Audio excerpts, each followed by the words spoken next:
from the city that never sleeps. 17 miles from Madison Square Garden, New York City. It's America at Night with Rich Valdez. America's favorite late-night talk program, featuring interesting guests from around the world and calls from across America. And now, here is your host, Rich Valdez.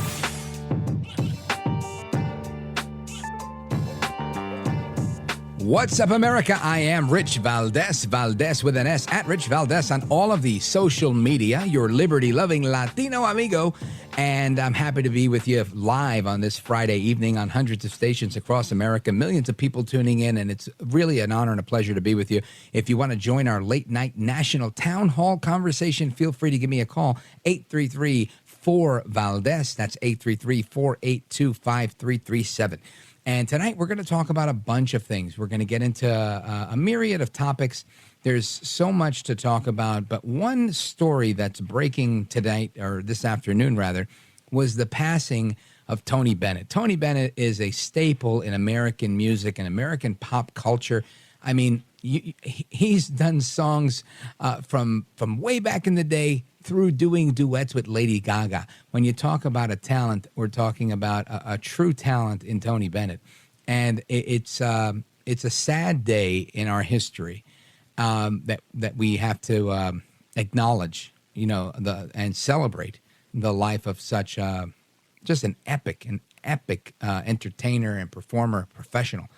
And we're going to get to that in a moment. I also wanted to let you know we're going to talk about the state of affairs and politics, all of the whistleblower hearings, as well as just a myriad of other topics. But right now, I want to bring in somebody who is an entertainer extraordinaire in his own right, a friend of the program, a former colleague of mine when I was on the air in New York City. And it's a great honor and a pleasure for me to introduce Tony Orlando to help me remember Tony Bennett. Tony Orlando, welcome, sir. Well, Mr. Valdez, you have one of the greatest shows that radio has ever had. Oh, I got to compliment you. There's nothing you can't do well, and I'm honored to be on the air with you to talk about Tony. Thank you, Tony Orlando. God bless you, my brother. Everybody, I just want you to know that Tony Orlando is my brother in many ways because he's what he likes to call a Greek-Rican, right? Part Greek, part Puerto Rican. I love that. My mom, born in New York, but my mother's mother and father, my grandparents, were born in Añasco, Puerto Rico. And my grandparents on my Greek side, on my dad's side, my dad was brought up in New York City.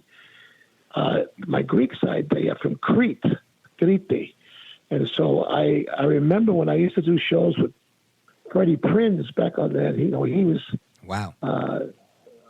He was Hungarian and Puerto Rican, and he would get on it. So we had a production company called Hungarian Greek-Rican Productions.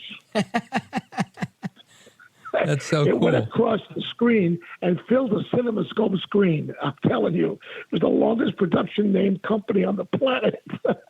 That is funny. Now, Tony Orlando, you started out playing in Vegas, and you played with the Rat Pack, and I'm sure at some point you have crossed paths with the late great Tony Bennett. Tell us about it. Well, I know Tony Bennett back as far back as 1961. Wow. I remember working in London with him. His manager was named D. Anthony, who became famous and managed a lot of rock and roll stars, including Michael Jackson. And I know Tony, I was 16 years old. And we did a show called, that was a Sunday night at the Palladium, it was called. And very often the Queen of England would be in the audience. Wow. And I had a number one record in England at that time. I was only 16 years old. It was called Bless You, and I was scared to death. And who came over to comfort me and to give me the confidence to go out there? It was Tony Bennett. And the audiences in England revered him from, every time he would be at concert in London, it would be like the king of America came to England. Like we had a royalty member here in this country by the name of Tony Bennett. Now, it's really interesting because we had a lot of royalty that went to England at that time. We had Sammy Davis and Dean Martin and, of course, Frank Sinatra. Mm-hmm. But there was something about Tony Bennett, with my apologies to the names I just mentioned, that absolutely went to the core of every audience and anybody who ever came to listen to that voice. The saddest part of today is that we will never hear that voice anymore. Amazing. I mean, we it's just we'll amazing. hear it in the records that he made, Mr. Valdez. We know that. But to think we'll never hear him come out live, because even in his 90s with Lady Gaga, he sang his butt off. Oh, the guy's just a legend. Yeah. Amazing. And I just want to share something real quick. I don't want to take too much time here, but I'm sharing with the audience. I remember once I told Mr. Orlando, I said, Mr. Orlando, he said, hold on a second. You can't call me Mr. Orlando. You got to call me Tony. I said, all right, then I will call you Tony if you call me Rich. You can call me Richie because we're both Puerto Rican. I was waiting. Yeah, Rich, you do a great job. And tonight I really appreciate you having me on, because I really love Tony, and I spent a lot of time with him. And I was making a movie with Adam Sandler called That's My Boy, and he was working Hyannisport. And I spent a lot of time with him there. And I really love him and miss him. And his son is a tribute to him, truly. Tony Orlando, it is such an honor to have you with us. Now, what's going on with you lately? How do people find you? How do they enjoy some of the work that you're doing? Well, I'm on every Saturday night. I'm doing radio like you, and I'm enjoying it. Absolutely. Saturday night from 10 to midnight on WABC, a very iconic radio station in New York and New Jersey. And, of course, we go around the world now. The way things are, you can go around the world, and it's a big hit for me, and I'm very happy about that. And I continue to be on the road. Right now, I just closed here at Mohegan Sun Arena. In Connecticut? Show there. Yeah. Get out of here. I'm dying to see Tony Orlando. I gotta find out when you're in my area. We had about 9,000 people in the arena there. It's a wonderful venue. I've been working that arena now and that venue for 31 years. And, next year will be my last year performing, and I'm going to close my last show will be at Mohegan Sun. I better hurry up and get married so I can have you at my wedding to perform since it's your last year. Jeez. You got Unbelievable. it, Rich. You got it. Oh, my gosh. Tony Orlando. And let me tell you, folks, I had the pleasure of meeting Tony Orlando when I worked with him at WABC Radio in New York City, iconic radio station where I started my career years ago. And not that many years ago, but some years ago. And I can tell you what a great guy, both on the air and off. He's a true talent. He's an amazing treasure to America as a whole. You should check out his show because thank you. He's on during this time slot, but I'm not on during the weekends, right? So make sure you check him out. He's got a great show. Trouble. He really does have a great show. Check them out at WABCradio.com, wherever you are. And Tony Orlando, how do people follow you on social media? I'm on everything. Yeah, I'm on everything. Facebook, I'm on everything. So Twitter, you name it, I'm there. Anybody wants to find me, they can find me there. And I'm blessed that you asked me tonight, though. Rich, really. We got to do it again. I wanted to say something about my friend Tony. Thank you for this opportunity. Absolutely. It is a pleasure. God bless you, Tony Orlando. Thank you so much for being with us. Godspeed to you, and we got to do it again soon. And if you're in New York anytime soon, you got to give me a call so we can do lunch. And as they say in Spanish, que Dios te bendiga. Que Dios te bendiga, Tony Orlando. God bless you too, my brother. Thank you so much. Folks, there's more to come straight ahead. We'll continue with all of the political news of the day, but I didn't want to let any time go by without honoring Tony Bennett and checking in with our dear friend, Tony Orlando. Thanks again, Tony. Thank you, buddy. All right, folks, more to come when we return. Don't go anywhere. This is America at Night with Rich Valdez.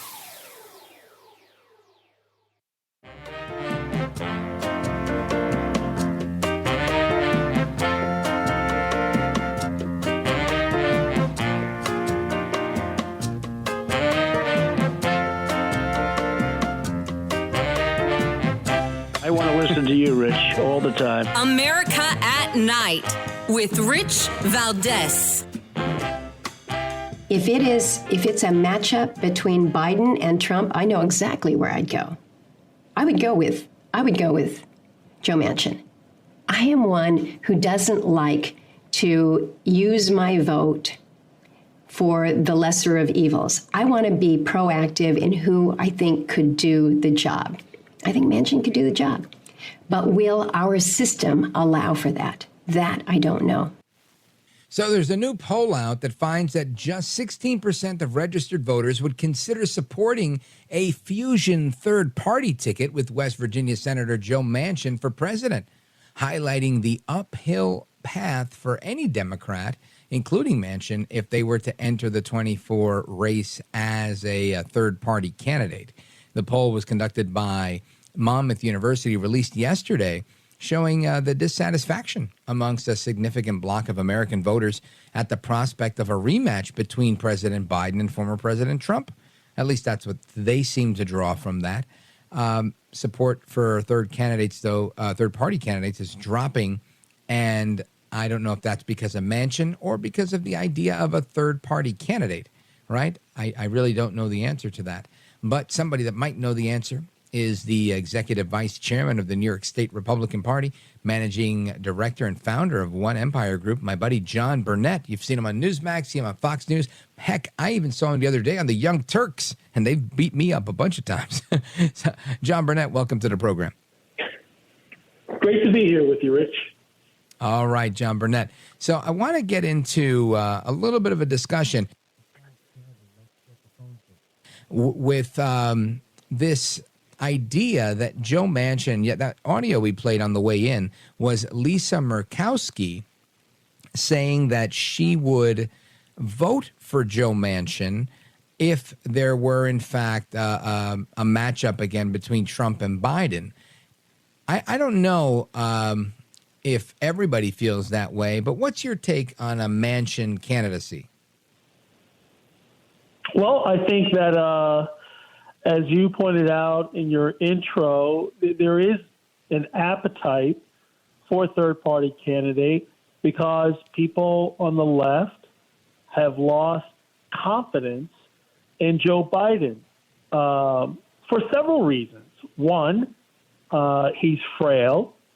Some deem him even incompetent, and his policies haven't worked for the working class, and they don't see the strength onshore as an American leader should have, as well as in foreign affairs. So I think people are open to a third-party candidate. Is it Joe Manchin? I'm not sure, but he does have a good national brand. And he does vote Democrat the majority of the time, although on occasion he does caucus with Republicans. And we should have a leader that can broker on both sides. However, can he beat Donald Trump? I sincerely doubt that, because many voters, even in his home state, are Trump supporters. But 100%. And that's the part I think that really matters most, right? Anybody that could, I think RFK doesn't hurt Trump. I don't think Joe Manchin hurts Trump. I think all of them both really hurt Biden and splinter off the vote. Now, let's talk about this. Do you think that there's an appetite for a third-party candidate, or do you think there's an appetite for somebody other than Trump v. Biden? I think people want to see they want to see a different fight. They want to fight. They just want different players. But we don't know how that's going to turn out. While Biden is slipping, it seems as though moderate Democrats and some Democrats in the progressive wing of the left are backing Biden, as you can see even with AOC. So they might prop him up enough to get through the Democratic primary. And if Trump continues to hold a strong lead, especially in the early caucus and primary states, and if he runs the table on Super Tuesday and shortly thereafter, it kind of sucks the wind out of many of the individuals in the GOP primary. So we might end up, despite what people might want or their preferences, we might end up with a Trump-Biden rematch. And if that is the case, which is likely to turn out that way, I think people will say, you know what? We've experienced both, and net, in terms of my livelihood, in terms of my children, in terms of my business, I'm going to place my chips on President Trump. Now, John Burnett, I think you're right in that analysis if that is, in fact, the matchup. My question for you is, I feel like there's a lot of people that just don't believe that Joe Biden is in it to win it. He registered his home in Delaware as his campaign headquarters. Now, I could understand a candidate that's an incumbent registering their home as their headquarters if they were so secure in a reelection that they felt, look, this is a shoo-in. I've got this hands down. But Biden's had a very difficult time maintaining or even achieving very favorable ratings. He hasn't gotten those. Biden's had a tough time with inflation. Biden's had a tough time with the Afghanistan withdrawal. Biden's had a tough time with military recruitment. I mean, there's so many areas where Biden's really fighting the good fight, if you will.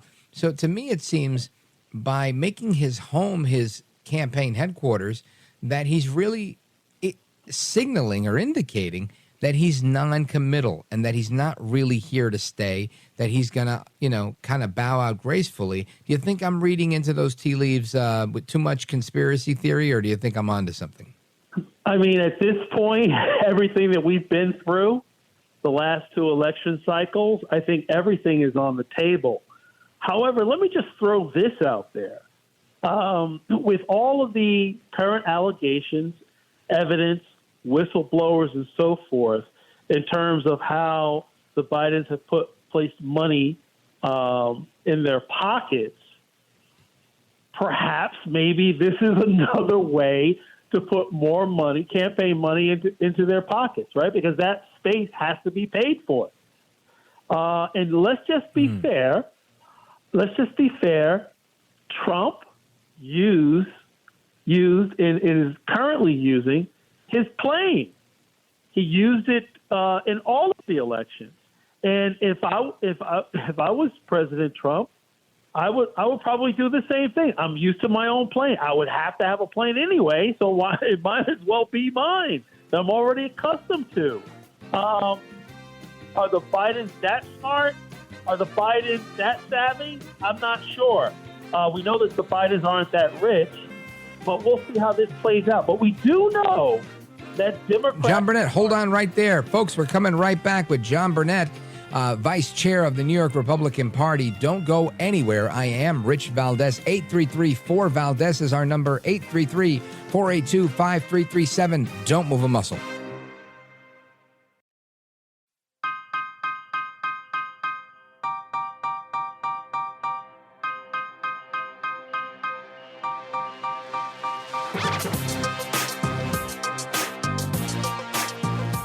This is America. This is Night. This is Rich Valdez.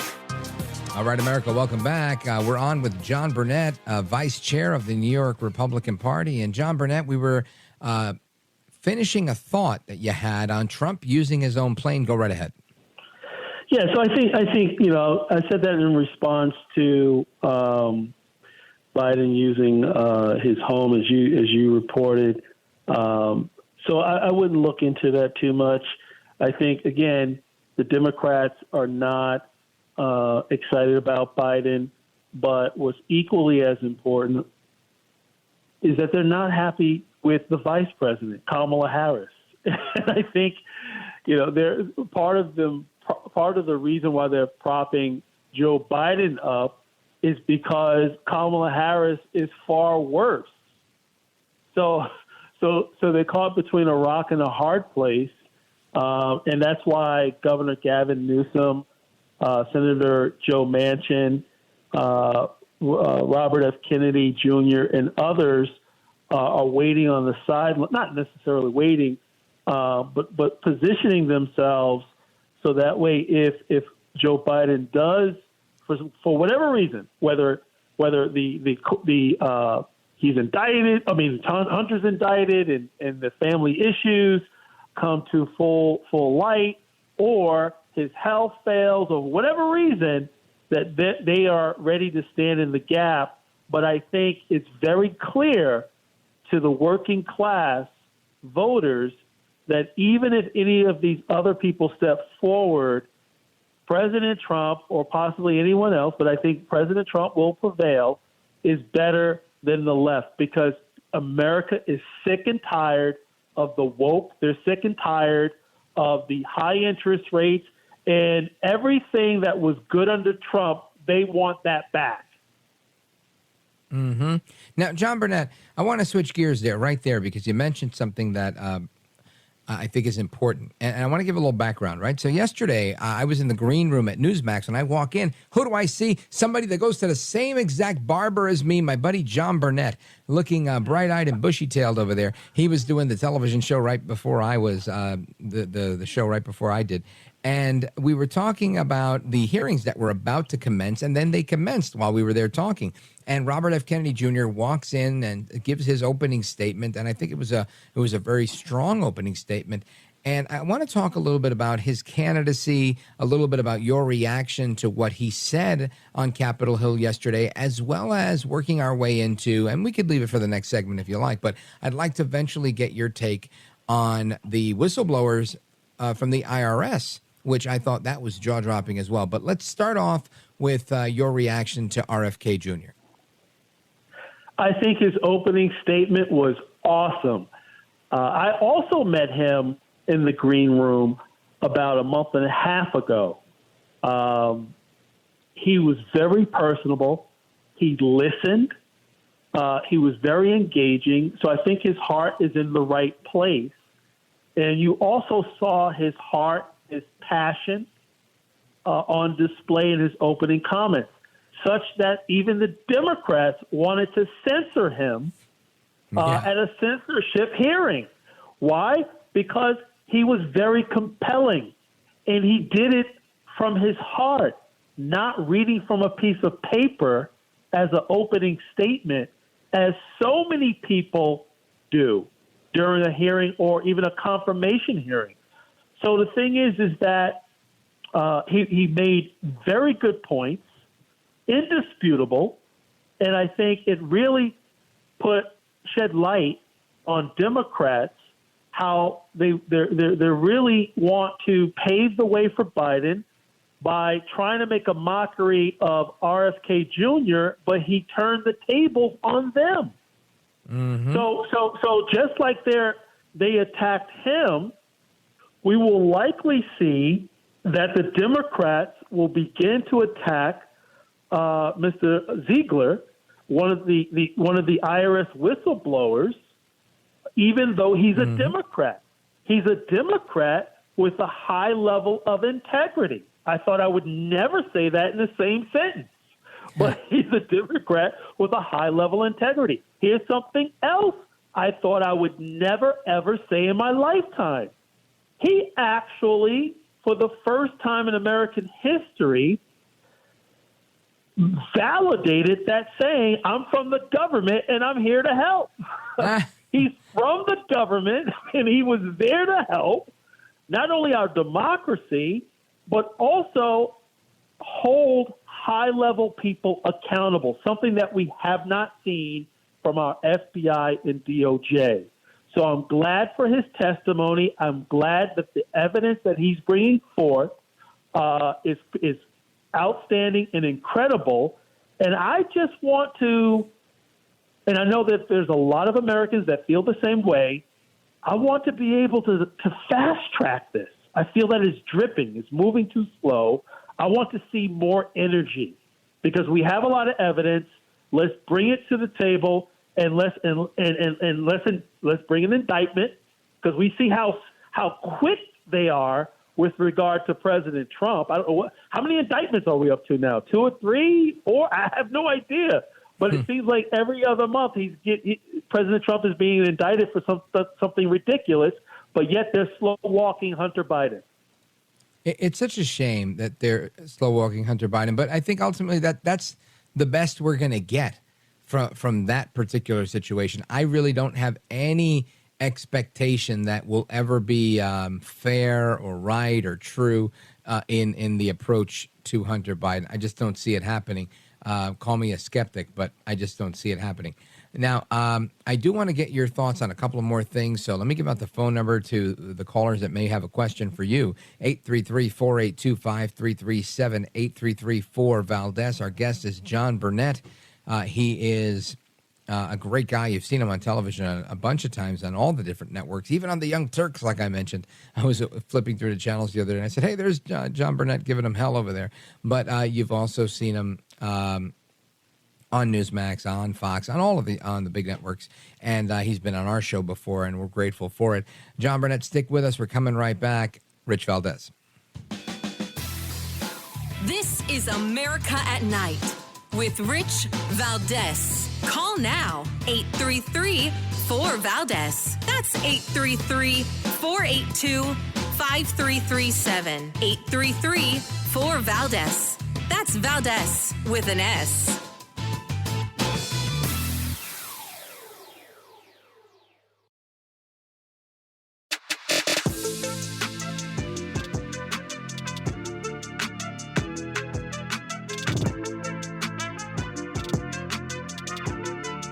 Call now, 833-4-VALDEZ. That's 833-482-5337. 833-4-VALDEZ. That's Valdez with an S. All right, America, welcome back. Let's go to the phones real quick. Pat in Sedona, Arizona on KDGO. You're on with John Burnett and Rich Valdez. Go right ahead, Pat. Hey, Rich, thank you. Mr. Burnett, thank you. You make me feel so good hearing good things coming out of New York from a Republican. But I'm going to tell you something. I like the way you talked about the Democrats. I don't hate Democrats. I'm not a Republican. I'm not a Democrat. I am part of the growing group of uncommitted voters. And there's a lot of us, more and more out here in Arizona and out here in the West. And I agree with you about the Ziegler fellow. And a lot of the liberals are giving up on Joe Biden, which I cannot understand why they're taking so long. But I know Trump is not everybody's cup of tea, but he's the only one I see that really knows and sees it through a businessman's view. And that's what I am. I'm a retired businessman. And maybe that's not the way to be personal to people, but sir, thank you. I'd like your comments because I have friends who are Democrats and I do not hate them. They think I do, and I say I don't. I just disagree with you. Can we have a debate without anger? You know. Thank you, Pat. Right. Appreciate it. No, John Burnett, go right ahead. That, Pat. I appreciate that, and to that point, I don't hate Democrats either. We shouldn't. We're fellow Americans. And let's be honest, I have a lot of Democrats in my family, some of my frat brothers, and we debate. But what is not debatable is that we had global peace under President Trump. We didn't have all this turmoil, and we had prosperity at home, both household prosperity, whether you're single or married, or single or married with children. Or if you're running a small business or large corporations. For the first time, many corporations were actually giving bonuses, and wages were market-driven and rising higher, not legislative. So I think those things are indisputable, separate and apart of how people on the right and left felt about or still feel about President Trump. We had peace abroad, and we had prosperity at home. That's American. That's freedom. Yeah, well put, John Burnett. And Carolyn from Butte, Montana has a question for you as well. Carolyn, you're on with John Burnett and Rich Valdez. Welcome. Hi. I was wondering, is some of this stuff on Trump double jeopardy? Meaning like the multiple indictments? Yeah, he's seen this indictment stuff before. You Right. know, the girl with the money. It's starting to feel that way, but when you look at the underlying charges, many of them I disagree with, and I think they ultimately fall flat. I think they're different categories. One is classified documents, as you know. The other one is the hush money payments. I don't even know what Alvin Bragg was thinking about, but his ship is going to start sinking very fast. And I think with regard to the classified documentation, when you look at President Biden and others, I think it's going to fall flat. So, and it's not just my overconfidence in President Trump. I'm not a lawyer. I'm a businessman. But I don't see a path forward to reach a verdict of guilty. I mean, it's just ridiculous. I think the whole world understands this. Thank you, Carolyn. I appreciate your thoughts on that, John Burnett. And ultimately, I want to get your take on, if you think it's Trump v. Biden in the long run, who wins? Because the new poll that's out from Monmouth University says that even if Manchin throws his hat in the ring, Biden still beats Trump. And I want, if it's a Trump v. Biden matchup, I want the Republican to win. I want Trump to beat Biden. I just feel badly that inflation has come down a little bit every month. I feel great about it. But because it has, I feel like people have, a lot of people have short memories, and we might just end up getting ourselves more of the same with a Biden reelection. Well, we can't get caught up in last month's news regarding inflation. Why is that? We have to look and pay attention to the current news and forecast the current news forward, not just look backward. The reason why I say that, one, energy prices. The more turmoil that happens with Russia as well as Middle East, that is going to bring jitters into the market. And if oil prices continue to, go higher, possibly $80, $85, possibly $90 a barrel, that is going to feed into further draining the working class pockets and pocketbooks, and then as well as businesses, right? Because energy costs is a drain on operating profit. So I should say revenues. So the thing is, when you look at that, when you look at additional wage increases, when you also look at the fact that Russia is now attacking Ukraine export of grain. On average, Ukraine exports 5 million metric tons of grain. They're about 25-30% of the global wheat supply. If that is impacted, along with 25% of the global fertilizer for all crops, we could see food shortages, and food shortages lead to not only starvation, but higher prices for whatever goods are coming to the market. So we're not out of the woods yet. And I think that is going to be another factor in terms of this election. When inflation starts spiking higher, when there's global unrest that continues, they're going to see, wait a second, again, what vision does Biden have? Because he's not doing the job now. And we have an open border that's putting more pressure. As you can see, even New York is caving under the pressure. What do we do? So obviously, and we had all of these things under control under Trump. So it's very clear. People need to hold, if you don't like Trump, you need to hold your nose, fill in that bubble for Trump, and let's get things back in order. Now, Joe Biden has been pretty vocal. Can you stick with us for a couple of minutes more, John Burnett? Sure. All right. Let me take a quick pause right here, give out the phone number again. Folks, we're going to continue with your calls and more straight ahead with John Burnett, Executive Vice Chair of the New York State Republican Party. Don't go anywhere. I'm Rich Valdez. This is America at Night with Rich Valdez.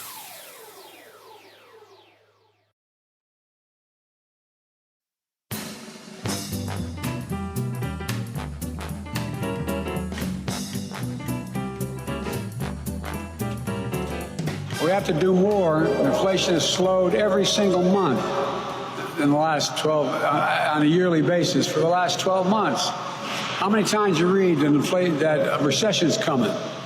Even Wall Street today said, no, they don't see a recession coming now.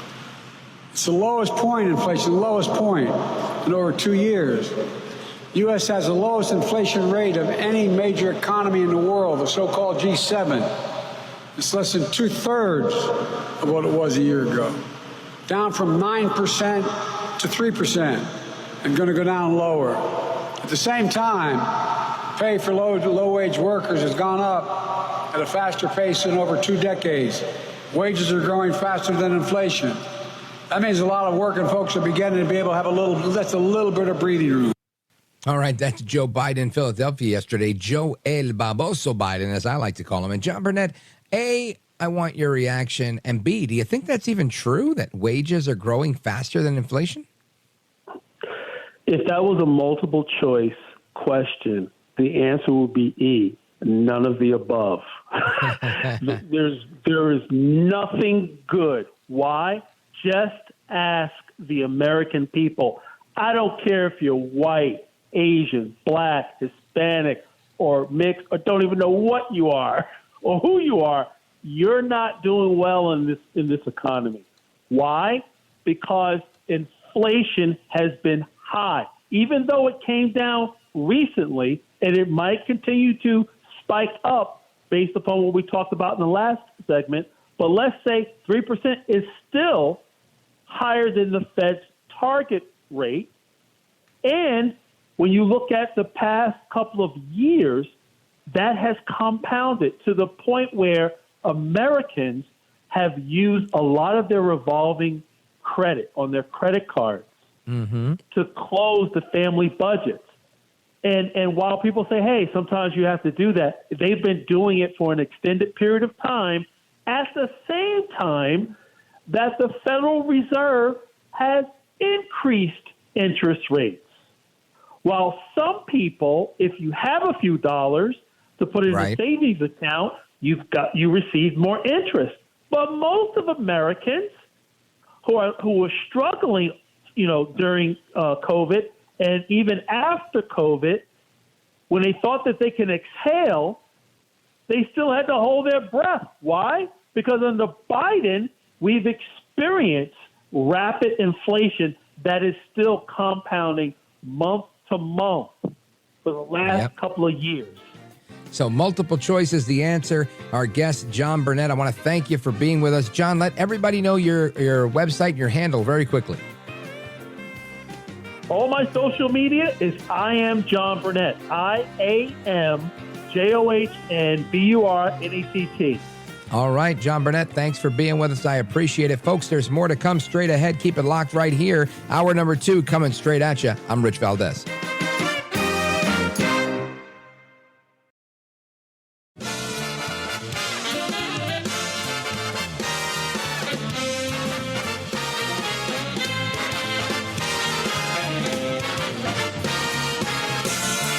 Live from the city that never sleeps. 17 miles from Madison Square Garden, New York City. It's America at Night with Rich Valdez, America's favorite late-night talk program, featuring interesting guests from around the world and calls from across America. And now, here is your host, Rich Valdez. Hi there, good evening, and what's up, America? I am Rich Valdez, Valdez with an S, at Rich Valdez on all of the social media, your liberty-loving Latino amigo, and I'm happy to be here with you this Friday evening. Our phone number, if you want to join our late-night national town hall conversation, feel free to do it, 833-482-5337, 833-4Valdez. And today it's a solemn day. We mourn the loss and celebrate the life of Tony Bennett. His career spanned 8 decades, and we were able to catch up with a friend of the program, another living legend in his own right, Tony Orlando, who'd known Bennett and performed alongside him in many ways in Vegas when they both worked the different rooms in Vegas. And if you missed any part of that interview, make sure you check it out at richvaldezamericaatnight.com. You can check it out after the program, catch the replay. You can subscribe to the podcast as well, so you never miss a show that you want to hear. And I also want to just take a moment to remind you that the podcast version of this live radio show has been nominated for a podcast award, the People's Choice Podcast Award. And of course, if you want to vote or submit your email to be registered and verified to vote when voting time comes, you could submit a nomination by typing my name in, Rich Valdez, and then selecting this program, Rich Valdez America at Night, on the drop-down list at the following website, podcastawards.com, podcastawards.com. Just feel free to check it out and vote for the program if you'd like to submit your vote. Anyway, that's that. Now, I also want to get into some of the other news that's going on today. Of course, there's more rumors that President Donald Trump, the 45th president of the United States, will be indicted, this time on seditious conspiracy. Let's see if those charges stick. That hasn't happened as of yet, but we will keep our eyes peeled on that. And, of course, busy week on Capitol Hill with multiple whistleblowers and even RFK Jr. testifying with respect to different committee hearings. So we've had some discussion on that this week. We'll be revisiting that as well. I also want to talk about the trial date that they've set now for the Trump classified documents case, which is now going to be months before the election. So you figure a 2-month trial that they're going to do 2 months before Election Day. Does that sound like they're interfering with an election and trying to tank a certain person's candidacy? Sounds like that to me. We'll get to that a little bit later at the top of the hour. Right now, I want to talk about a story from the Afghanistan conflict. Now, there was a special forces operator had a Humvee roll over on a roadside improvised explosive device, an IED on the roadside. And, of course, this was in Afghanistan.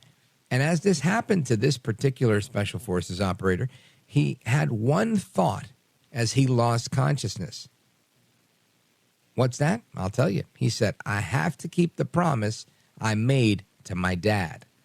That operator was DT, also known as Israel Del Toro Jr., and he was orphaned at the age of 14.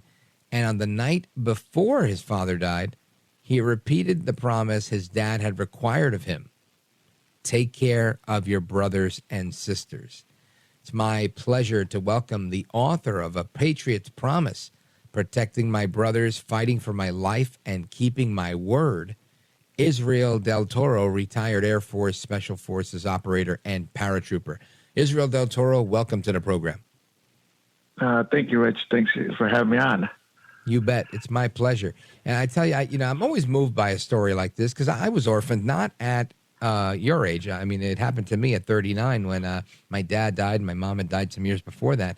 But I think, man, imagine growing up, through your teenage years and into your young adulthood without your parents. And I couldn't imagine doing it, but it's something you had to do. And on top of that, it seems like you had to take care of some siblings. And, of course, you had to go to war. So thanks for your service for that. You're a patriot. Tell us about why you decided to write this book. Honestly, Rich, for years people had asked me to write a book about my story because I had, once I got hurt they asked me if I would go speak, tell my story. And I didn't think I had a story. But, the chief of staff of the Air Force at the time, General Rose, was like, DT, I was like, you're not supposed to be here. You're not supposed to be walking. You're supposed to be on a respirator. And 2 months after that, you left that house for walking on Brianna. That's not a story. I don't know what that is. Right. And he wanted me to use it to help other service members. And so I just, when people were asking me, you need to start doing this, I think it was like 2009 when really people were really on me about it. And my response, like, I have so many adventures to do. Why am I going to write a book? Because I always thought only old people wrote books. I don't know if that's saying that I'm an old person now because I wrote a book. But I used to also tell, like, I don't even like reading, guys, and you want me to write a book? But honestly, really, when I really sat down, I was like, okay, I need to do this because people always used to say, DT, you inspire me. You're a hero. And for me, that was awkward. I didn't see myself like that. It's like I'm just a guy who had a bad day at work. I still like to just hang out, do things like normal people do. Yeah, it takes me a little longer, but, I'm still a normal guy. I didn't think to myself I'm anyone special until one day I was at McGuire there at New Jersey at the air base. Yeah. And I was talking to the whole base. And usually after my speech, I open up for questions. And sometimes people ask. Sometimes people wait till at the end when I'm shaking hands, taking photos, they'll ask a question. Or they'll ask through social media, they'll ask me a question. But this day, this young lady, she was an A1C, so she probably was about 2 years in, stands up in front of everybody, like all her leadership's there. It's like, Senator Toro, I've tried to end my life many times, but I hear how you never gave up, how you kept going, how you had that spark. Because I like to say we all have a spark that drives us. Thank you for helping me find my spark, and I see the joy in living again. That's when it really hit me. That's when I was like, oh, my God, people see me in this light. And, and it really came down to that promise to my dad. Mm-hmm. Yes, that promise first involved my brothers and sisters and my mom, but it has evolved now to anyone that needs that help to get over those dark times, to kind of help them find that spark. Because, again, I like to say, sometimes you can find it on your own, or sometimes you need to hear a story that helps you find your spark. And so that's why I really wrote it for that. Because I'm a realist. Mm-hmm. I know I'm not going to touch everyone out there. I get it. But those one or two, like that young airman that really need to hear it and help them find that spark, help them find that joy in life again, I like to say it's worth all that pain, all that suffering I went through all throughout my life. And at the same time, I'm honoring my dad by keeping the promise I made to him. Amen to that. Israel Del Toro, I want to get into that in depth because, of course, I read a sentence or two about your story, but I'd really like to get it from your perspective, exactly what happened when you hit that roadside bomb. So I want to do that straight ahead. Folks, we're on with Israel Del Toro. He's a retired Air Force Special Forces paratrooper. And the book that he's written, A Patriot's Promise, Protecting My Brothers, Fighting for My Life, and Keeping My Word. We're going to hear his harrowing story from Afghanistan when we return. Don't go anywhere. This is America at Night with Rich Valdez.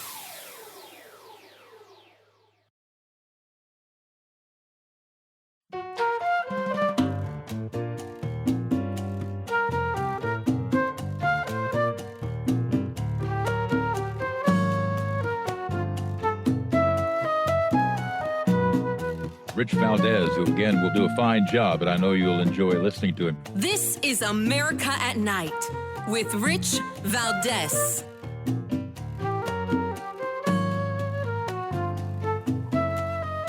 All right, America, welcome back. We're on with Israel Del Toro, retired Air Force Special Operations paratrooper. He's the author of the book, A Patriot's Promise, Protecting My Brothers, Fighting for My Life, and Keeping My Word.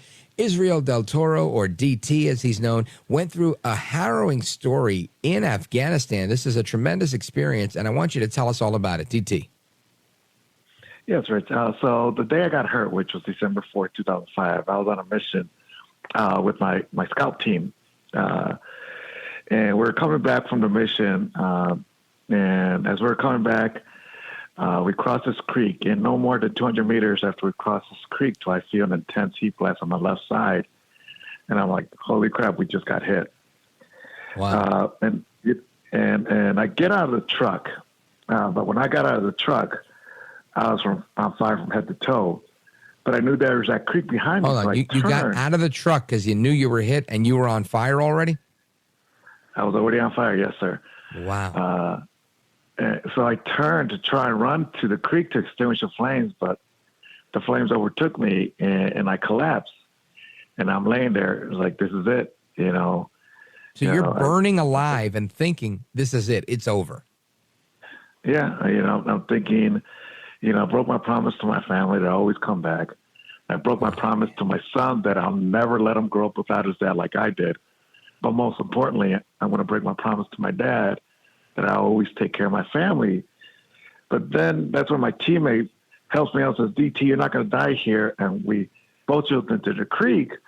And the sound I heard was the same sound you hear when you put a hot pan in cold water, that sizzle sound, but instead of a pan, it was my body. Wow. But it was a planned ambush because these guys know who are the guys that call in the airstrikes. So that was my job. I call in, my job's called a TACP, Tactical Air Control Party. We call in the airstrikes. So as soon as they hit me, the rest of the guys that we're picking up, they get hit in a crossfire, and now they're calling back for that they need help. They need CAS, meaning close air support. I was like, where's Gunslinger, which was on a call sign? We need help. Now, remember, my medic wanted to take care of me. I was like, no, I'm okay. It's like, I looked at myself, like, okay, yeah, my leg hurts. Yeah, you know, I got all my body parts. But I said, take care of our gunner because he got blown out and the Humvee had rolled back on his legs. Wow. And besides, I had to take care of my teammates. Yes, I'm Air Force. They're Army. But we're downrange. We're all brothers and sisters. So, again, I had to honor my dad, take care of my brothers and sisters. And they're my family. So luckily, one of the other guys had a radio because all my stuff was destroyed. And I was like, hey, man, get on this frequency, repeat everything I say so we can get some help in here. And by the time the last transmission went out, you can say the adrenaline kind of went down because I started getting scared. Like, I'll never be the guy that will stand up here and say, man, I never was scared. I had nerves of steel. I was like Rambo. Yeah, and the beginning, I did feel like nothing was hurting me. But then the adrenaline went down. I started getting scared. I was asking, where's the medevac? Because I was getting tired and I was having a hard time breathing. Mm-hmm. And I remember telling the medic, hey, man, let me just lay down. Let me close my eyes for a second. But he knew if he let me fall asleep, most likely I'm not going to wake up again. Wow. So he used my son to keep me awake, kept me fighting. He found my spark. Because like I said earlier, we all have one, which is also ironic. Here's a burn guy saying we all have a spark. But, you know, we do. You know, sometimes we can find it on our own. Sometimes we need motivation and someone to help you find it. And my medic knew my son was my spark. He knew I never wanted to let him grow up without his dad like I did. So come on, DT, fight for your boy. It kept me saying it till the medevac came. And I remember they wanted to carry me back into the helicopter. And I was like, oh, hell no. I walked into this fight. I'm going to walk out. And I walked to the helicopter. I remember the flight, landing in our forward operating base, going into our field hospital, seeing the doctor cut off my watch and telling me I'm going to be okay. And that was December 4th, 2005. I wake up March of 2006. Wow. Now, how severe were the burns to your skin? So when I finally woke up from my 4-month coma, they started telling me what had happened. It's like, Sergeant Toro, 80% of your body has third-degree burns. Wow. We gave you a 15% chance to live, and you almost died in us 3 times. And it's funny because then they start going into what your life's going to be. They're like, all right, you're going to be here for another year and a half. You may not walk again and the rest of your life, and your military career is pretty much over. And, you know, they wait for you what you're going to say. And I pretty much told them you can kiss my butt, but in more colorful words. Because I never accepted I wouldn't want to accept that either. Be. After you burn me to death and I don't die, I'm not going to listen to you. Come on. Right. And so, for me, it's like, I'm not going to let this injury, this really define me. I'm going to define who I am. I'm going to have this disability, use it for good and help other people. And that's what I try to do. Unbelievable. What a story. So now where do you go from there? So you've got 80% of your body's burned with 3rd-degree burns. Sounds pretty severe to me. You're talking to a guy, I touch a hot pan and I'm out of I'm out for the count for a good half hour. So, really, Godspeed to you. I take my hat off to you. Thank you for your service. You're a patriot. You're a hero. El hombre de los hombres. I mean, you're for real. But where do you go? Is it therapy? How do you get past all that? So, most people don't realize it ain't the burns that kill you. It's the infection. So, and then when you're severely burned, your skin becomes hypersensitive. So you got to go through therapy to desensitize your skin. Like in the beginning, you could have rubbed a feather across my hand and it felt like you were cutting me with razor blades. But I had to go every day, rub my hands, my body against different textures to desensitize it. And then you got to get your body stretched because all your limbs contract. So you get that range of motion. So you go through some of the most intense pain a human can possibly go through when you're severely burned. And again, people see me now and they think it's like, oh my God, it's not that bad. But it's like the face that people see me now is not the face that I had when I first got, out of the hospital. I had no upper lip. I had no nose. My face and my body has gone through 150 plus procedures. Wow. So it's a long recovery, but the goal is, you have family there, you have friends there. Again, because I'll never be a guy that says, I did it on my own. No, I never did. I had help. Because, yes, you're going to go through dark times. I went from a 200-pound musclehead to 115 pounds, tiny, frail, scared. I almost look like a radio host. I'll take that from a tough guy like you. But you can't dwell in it. But I had my friends and my family there to help me get out when I felt sorry and started to spiral down that rabbit hole. Let me remind everybody who we're on with, folks. We're on with Senior Master Sergeant Israel Del Toro, United States Air Force, retired. He was a Special Operations paratrooper. Got caught in a IED in Afghanistan, was burned all over his body. You've probably seen him on the news and on television, and he's sharing his story with us. Remarkable story. Sergeant Del Toro, I want to thank you for being with us tonight. I could do this with you all night, but it's time for me to say goodbye. Let everybody know how they could find out more about you. Yes, sir. You can, obviously my book came out July 4th called The Patriot's Promise. You can buy it anywhere where books are sold, online. Or you can find me on social media or on my website, deltorostrong.com. Excellent. Thank you, brother. We'll be right back.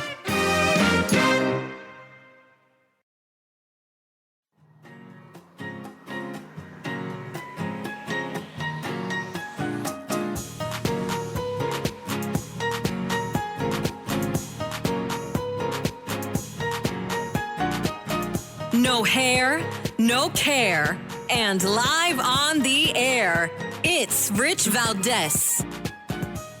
All right, America, welcome back. And, a lot of people find themselves in the summertime losing their cool, right? Because you blow your stack, whether it's traffic, it's this, it's that. Ultimately, it's heat, right? The warmer weather, I shouldn't even say warm, say hot, right? A hot, humid day can affect your mood and even your mental health. And there's a piece in Fox News that says that these summer meltdowns can have a significant impact on your mood and your behavior.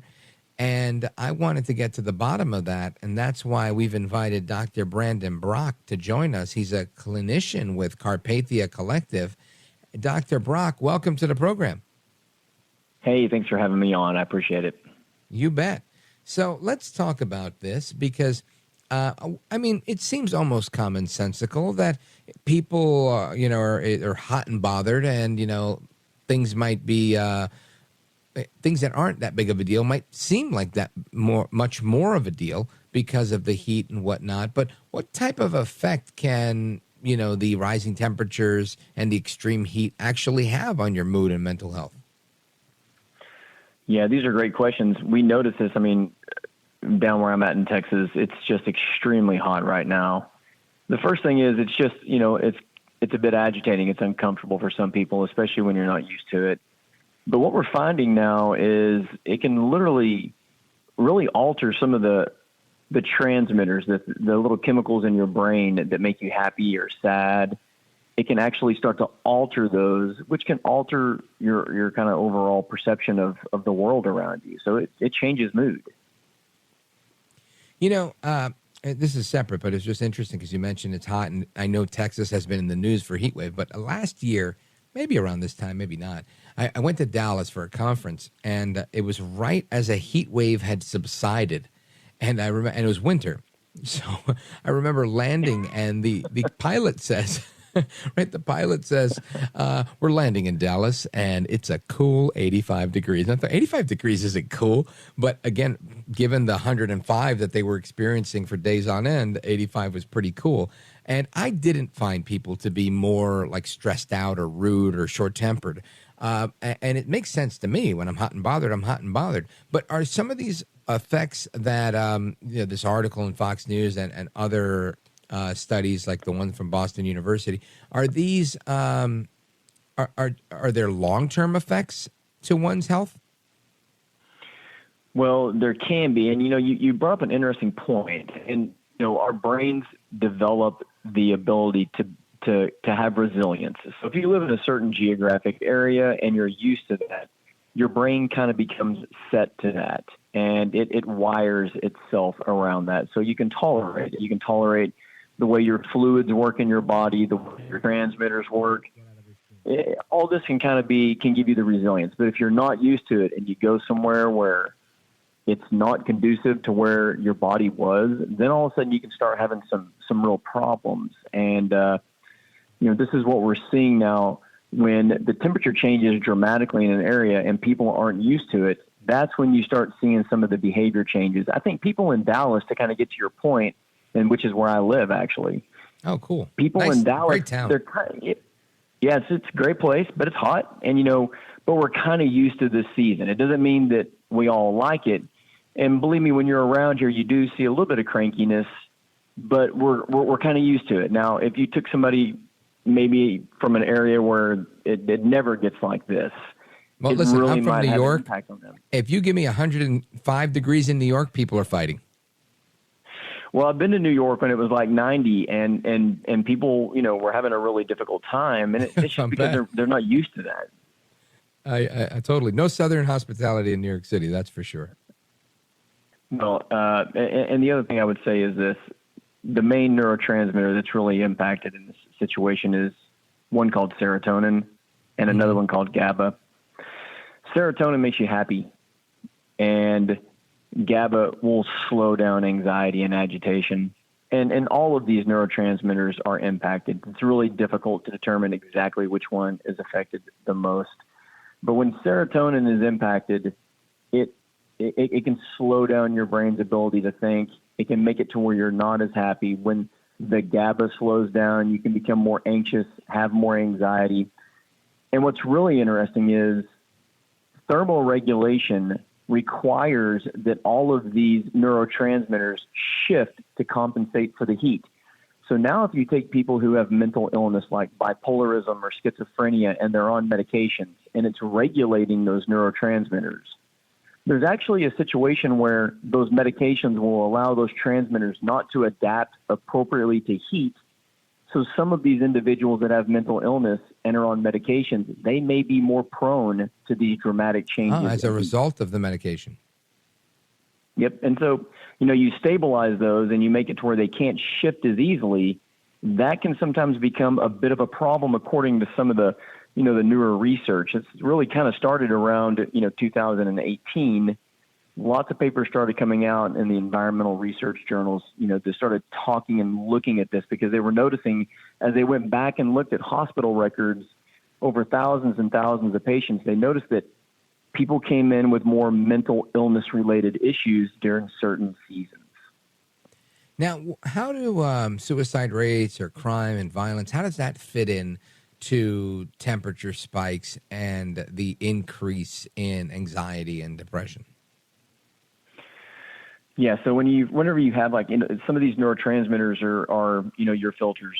They're the things that gate your behavior. They give you sort of a level head, I guess you could say. So if you have an increase of rage or anger, or if you become disoriented, or if you don't perceive your environment very well, or if you can't tolerate your own problems that you're going through, there's a greater probability of crime, of violence. And that violence could be to someone else or even to your own self, depending on what kind of situation you're going through. So whenever we make emotional volatility, yourself or others around you, especially if you have underlying situations or conditions, or if you're really exhausted from the heat, things can get really volatile and people can get injured. Interesting stuff.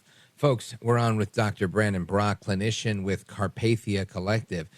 Doc, let everybody know how they can learn more about the work that you're doing and how they could keep in touch with you. Well, we're down in Dallas. It's just carpathiacollaborative.com. And, we deal a lot with environmental illness. So this is something that we, see quite a bit. And of course, we're in Dallas, so we have patients that come in every day in this weather.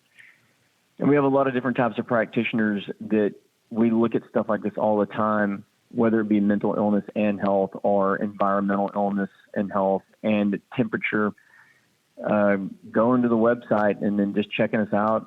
And if you have a condition, come on in. If you're having a heat stroke or heat exhaustion, go to the hospital or call 911. But, I would say some takeaway things is, make sure that you're not out exercising in the middle of the day, even in places where it's not 105 degrees. If you're not used to that weather, don't exercise in it. Please remember to take care of your skin, because there's also skin cancer and skin damage that people can get.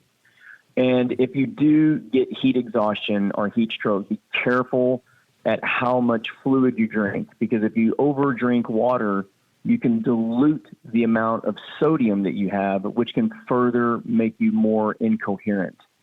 So sip fluid, sip water, but get somewhere that's nice and cold, even if that's like with a water hose. If whatever's close around, get somewhere where there's wet towels, or apply something cold, especially to the forehead, even if you have to remove some clothing. But if you are an individual, and this is really important, if you're sweating, that's good. But if you stop sweating and get dry skin and you're really getting red and your consciousness is starting to kind of slip in and out, you have to get somebody to the hospital very quickly, because they could, that could be life-threatening. So if people can realize that and know how to help themselves and help each other, then, we're doing all of ourselves a favor. Outstanding. Well, Dr. Brandon Brock, I want to thank you for being here. Folks, check him out. Check out the website. And we appreciate you being here, sir. Thank you so much. Have a good evening, sir. You bet. Take care.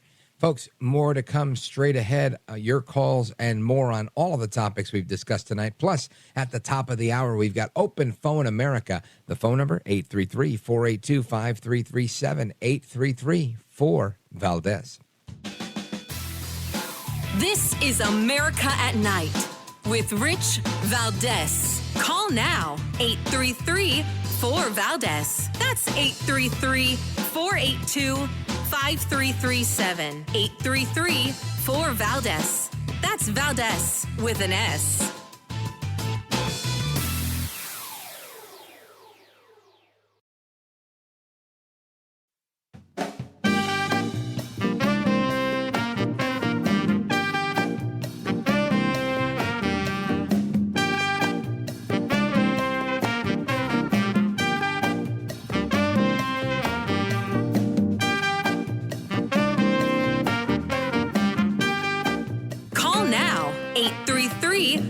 Valdez. That's 833-482-5337. 833-4-VALDEZ.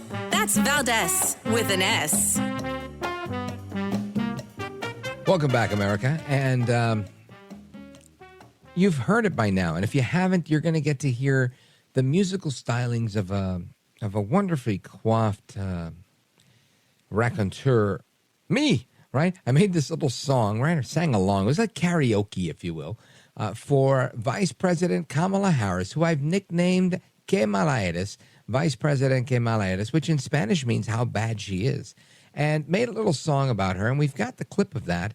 And the only thing it was missing was some maracas. Listen to this. Kemala, Kemala eres, Kemala eres, Kemala. Kemala, Kemala eres, Kemala eres, Kemala. That's the Kamala Harris song. Kemala eres, how bad she is. Kemala, Kemala eres, Kemala eres, Kemala. Kemala eres. So Kamala Harris, she was at the Delta Sigma Theta sorority, their national convention in Indiana yesterday, and she says that it is a right to fight for every person to live free from discrimination. Now, again, on its face, this is a wonderful statement, right? I mean, who should live with discrimination? I think the only thing we should discriminate against is, people that are criminals. Right? People that want to harm our families, people that want to do the wrong thing, we should discriminate from them, and we should separate them from society by way of jail after a fair trial. So I think I agree with her on that statement. But I feel like she goes a little bit off the deep end in making it. Listen to this. Let us continue to stand together and fight for what is right. Because we do know it is right to fight for the freedom of every woman to control her own body, not her government. It is right to fight for a future in which every person can live free from discrimination and hate. It is right to fight for safe communities. It is right to fight for paid leave and clean water and affordable child care. It is right to fight to pass the John Lewis Voting Rights Advancement Act and the Freedom to Vote Act. It is right to fight against book bans and the truth. Oh, boy. Now, she's on a roll. She started off with saying that it's a woman's right to control her body, not the government's. And listen, I believe in that statement. I also am pro-life. I don't think the government is controlling anybody's body. It just happens to be that women, when you can actually identify one, are able to carry a child. But that child has rights. And one of those rights are a right to life, these inalienable rights, right? Life, liberty, the pursuit of happiness. So this is an age-old debate that we're not going to resolve here today. But it's fascinating to me to see how she goes from that to the John Lewis Voting Rights Act and book banning, right? And I find it interesting how they say Ron DeSantis is banning books. He's not banning books. He's banning bad ideas. And if those bad ideas are in these books, then that's fine. And again, at certain grade levels. Nobody's banning those books in college. But you should be fair. One should be fair. We should all be fair when it comes to presenting ideas. This is why on this program, we're going to get to more Kemalaeris in a moment, but I always will play what the people I disagree with say, even if they won't come on this program with me. And I invite them. Trust me, we try to get them on. But I invite them, and I invite callers that dissent, and they come to the front of the line. But I'll play you a clip of Joe Biden. I'll play you a clip of Kemalaeris, so that you can hear exactly what they have to say, and then I'll give you my take on it.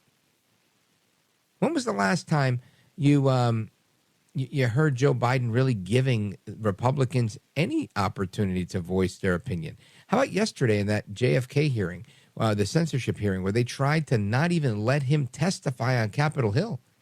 He couldn't even go to answer questions when he was given a subpoena. Now, he did answer those questions, but they had to take a vote. They tried to get rid of him. Then they tried to allow his testimony only in executive session where nobody would hear it.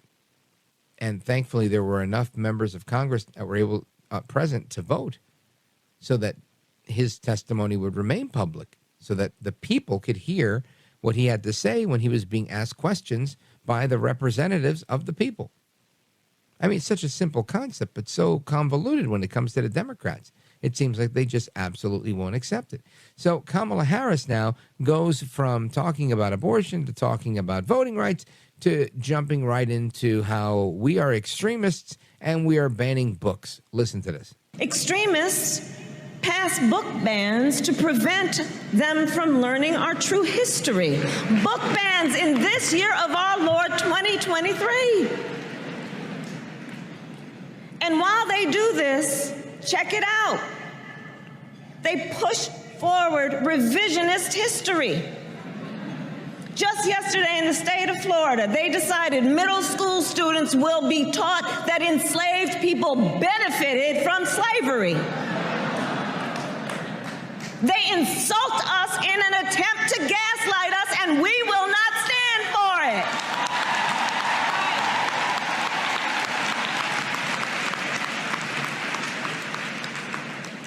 it. We who share a collective experience in knowing we must honor history and our duty in the context of legacy.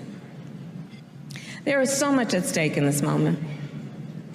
Our most basic rights and freedoms, fact versus fiction, foundational principles about what it means to be a democracy. What it means to be a democracy. Well, I want to get your thoughts on this and more. I've got a few things I want to say about this. Don't go anywhere. We're coming right back. This is America at Night with Rich Valdez.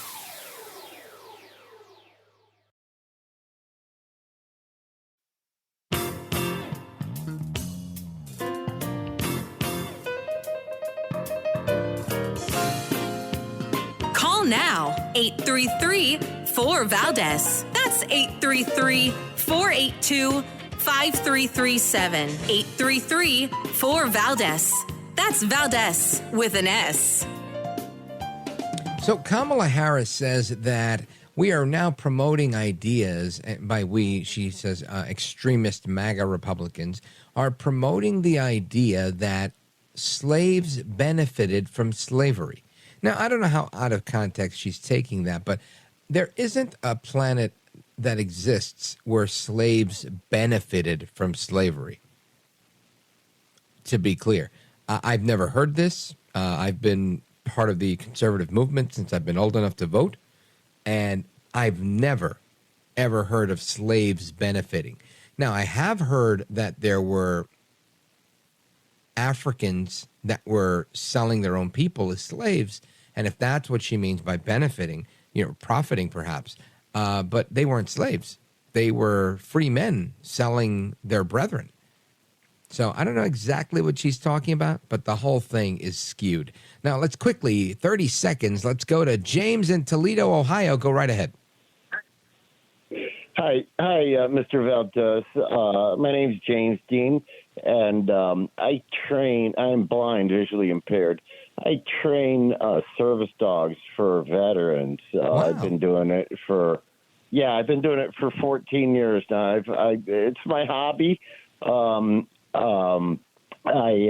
train them and donate them. I breed. James, hang on. dog. We'll come right back to you after the break. You really only had 30 seconds and you spent 25 telling us a little about what you do. So we'll get back to you as soon as the break. It's going to be a few minutes. Folks, don't go anywhere. Open Phone America starts right after this. We're going to kick it off with James in Toledo right after the headlines at the top of the hour. Looking forward to hearing more about his work on that. I am Rich Valdez. It's America at Night, and we're coming right back. Don't go anywhere.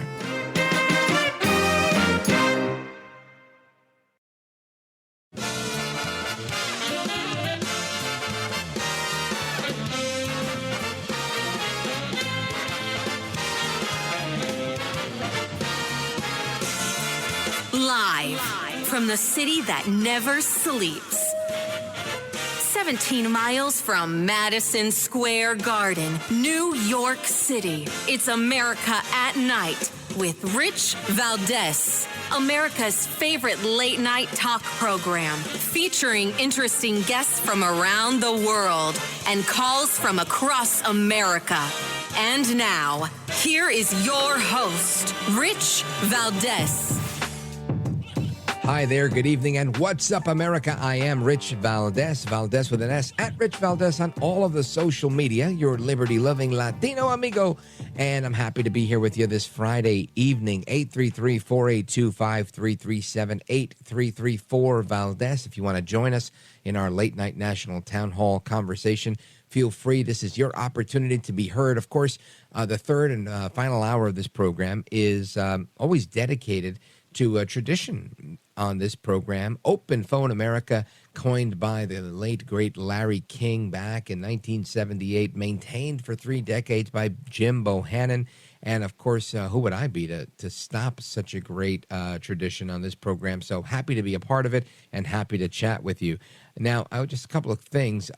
Tony Bennett, legendary superstar performer, passed away today, dead at it doesn't give me the age actually right here, but it tells me after 8 decades in show business.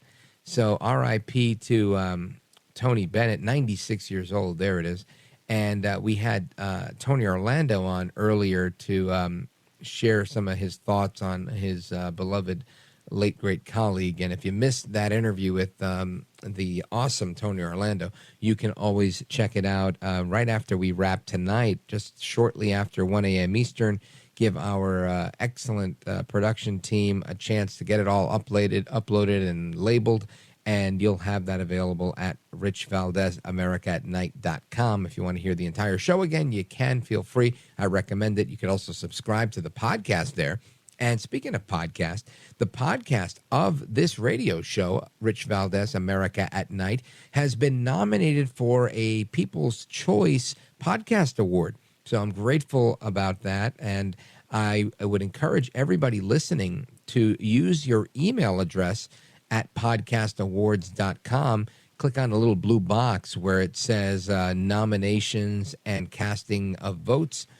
That little blue box, once you click on it, you'll be able to enter your email, register your email so that you can actually be a verified voter. They'll send you an email where you click a link to verify your email. And once they know that you're a real person, you can go ahead and vote. The way you would do that is you'd go to the category that we're nominated in, which is government and organizations, because of the coverage of government and organizations that we've provided on this program.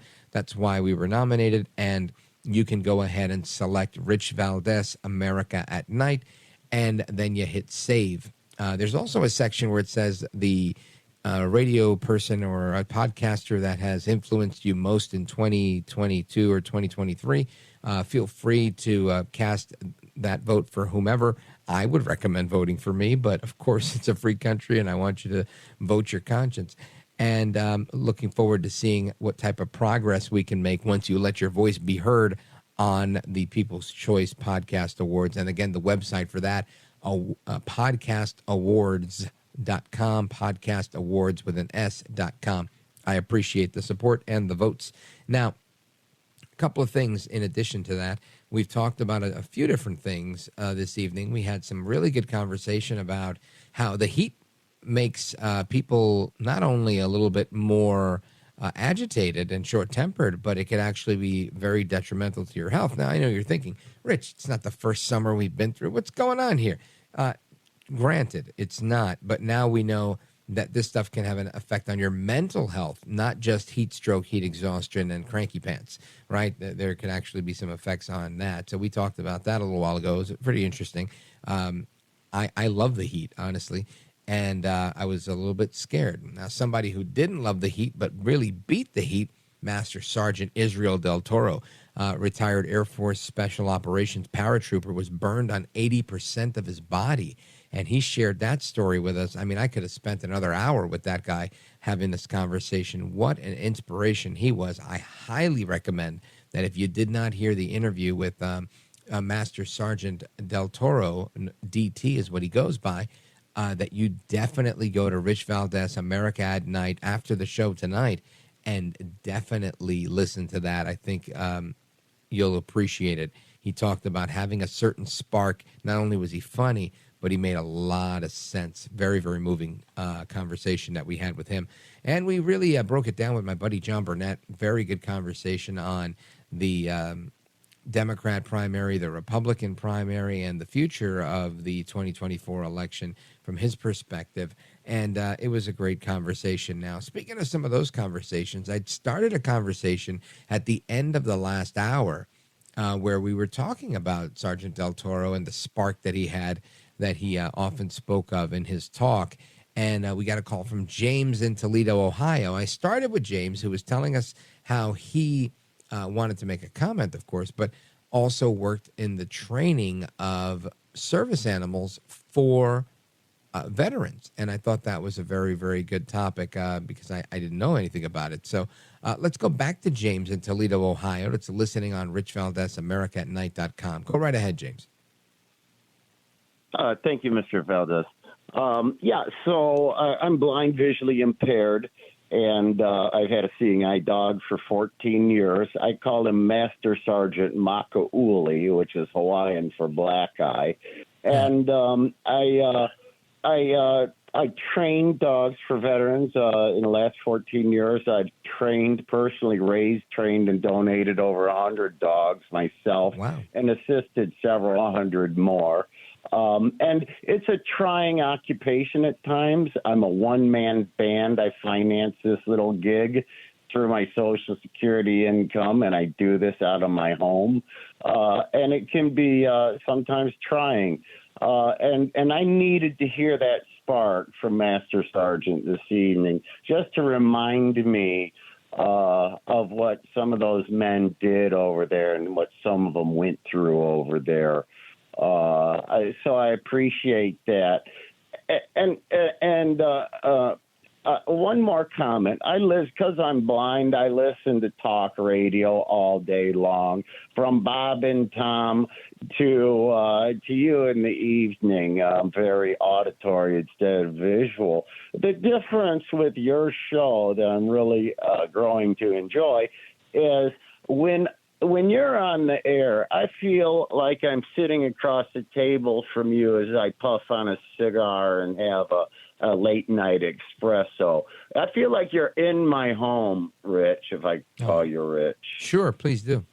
Well, thank you for that. I mean, that really is such a compliment. I can tell you that is the goal. I oftentimes I start the show saying that, pull up a chair, get comfortable, enjoying the conversation, because I kind of see it the same way, to be very frank with you. You know, it always amazes me, the magic of radio, not to sound cheesy or corny in any way, but, you know, I'm in a room that has soundproofing on the walls, and I'm talking into a microphone with equipment in front of me. But in my mind's eye, because radio is all about theater of the mind, I feel like I'm at a very large kitchen table, if you will, with all of America, right? We're talking about Alaska, Hawaii, you name it, whatever state, everybody's at the table. And it's like a real dinner where, you know, you've got family members there that some of them will just stare at you and not say anything, and that's fine. Then you have some that are extra vocal, and you're like, all right, don't even look at them. Don't make eye contact. You might say something, right? And you have others that chime in right at the perfect time and have great things to say. And it is a fantastic, I'm glad you said it that way, because that's how I feel every single day. I really, I appreciate the opportunity to join so many people in their homes.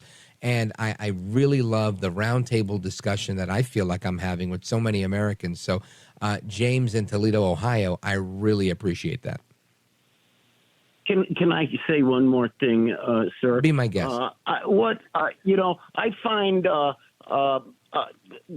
loss of my vision is in a way a blessing. I once was blind, now I see, and I would suggest to some of your listeners that what they should do is put a blindfold on and listen to the radio.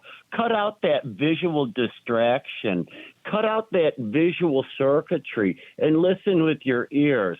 And a whole new world is going to open up for you, as it has for me. So I don't know if that makes sense or not. But again, I really needed to hear that tonight from Master Sergeant. I have 9 dogs, 5 adult dogs in training. I've been training for over a year. I have 13 puppies. I specialize in PTSD dogs for veterans, first responders, and I also am an expert with autism assistance dogs. And I provide all of this for free. I assist others in their training. That is amazing work that you're doing, James. I really appreciate it. And thank you for sharing. I appreciate your kind words, and Godspeed to you. Sounds like you're doing a tremendous job there for not only those that are not sighted, but for those that have served And I salute you, sir. Thank you. And a big shout out to everybody listening on our streaming website, richvaldesamericaatnight.com. Of course, folks, there is more to come straight ahead. Our phone number, 833-482-5337, 833-4-VALDEZ. This is America at Night with Rich Valdez. Call now, 833-4-VALDEZ. That's 833-482-5337. 833-4-VALDEZ. That's Valdez with an S.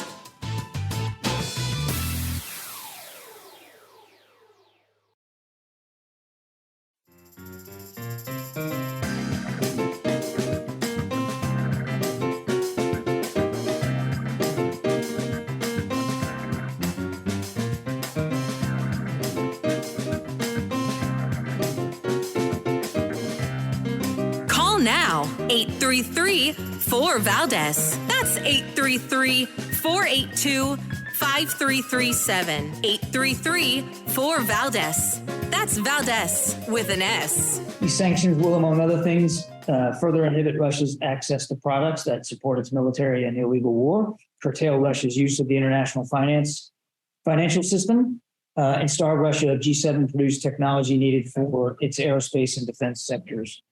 So, again, and this is Admiral John Kirby, retired Admiral John Kirby, NSA spokesman, doing what he does best, telling stories that don't make sense. And, you know, when Kirby says these things, sometimes they make sense. But for the most part, I feel like he's always kind of making an excuse and almost like saying, look, I don't even believe this myself, but I kind of gotta go with it. That's always the sense that I get from him. And the conflict, of course, in Russia and Ukraine continues. This week, Joe Biden approved $1.3 billion more in defense aid for Ukraine. And again, I'm not against helping Ukraine. I'm against bad business, right? I think Trump was really apt when he said, he didn't say we need to leave NATO right away. What he said was everybody's got to pay their fair share. And I think there's a lot to be said there. You don't have to threaten to leave NATO yet. And then he mentioned that later on. But he made a point that, the United States is paying for all this protection. You people are benefiting from this protection, and you're not paying into it, whether it's the agreed upon percentage of your GDP or not. And I feel like that's the same case here. I'm not saying we shouldn't help Ukraine. I'm saying we've got to make sure that we're not throwing good money after bad.